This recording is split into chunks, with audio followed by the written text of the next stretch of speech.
और हमारे घोरावल के विधायक जी के द्वारा उत्तर प्रदेश के धरती से इनका भी सम्मान कर रहे हैं।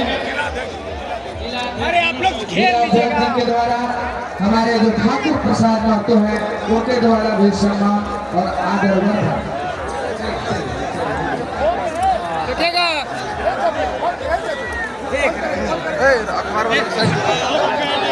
समय नहीं है। बहुत बहुत धन्यवाद। सीधे स्वागत भाषण के लिए हम मंत्री करते हैं माननीय विधायक जी का। भानु प्रताप शाही जिंदाबाद, दिनेश निरहुआ जी जिंदाबाद, जिंदाबाद जिंदाबाद। भारत माता की।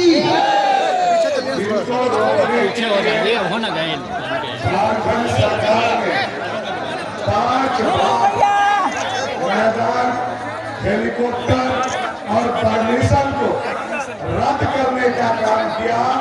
ऐसा उत्तर प्रदेश का दिलेर शेर और भगवान कृष्ण के वंशज हम लोगों के आदरणीय निरहुआ जी हम लोगों के धरती पर विराजमान है और भवनाथ के हजारों हजार लोगों के तरफ से आपका स्वागत है, आपका अभिनंदन है, आपका वंदन है। हम सभी आपका स्वागत अभिनंदन करते हैं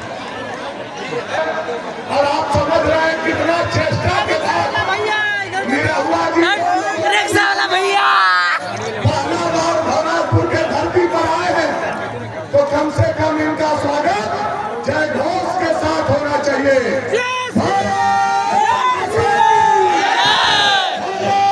माता की, भारत माता की, वंदे वंदे वंदे, जय श्री राम, जय श्री राम।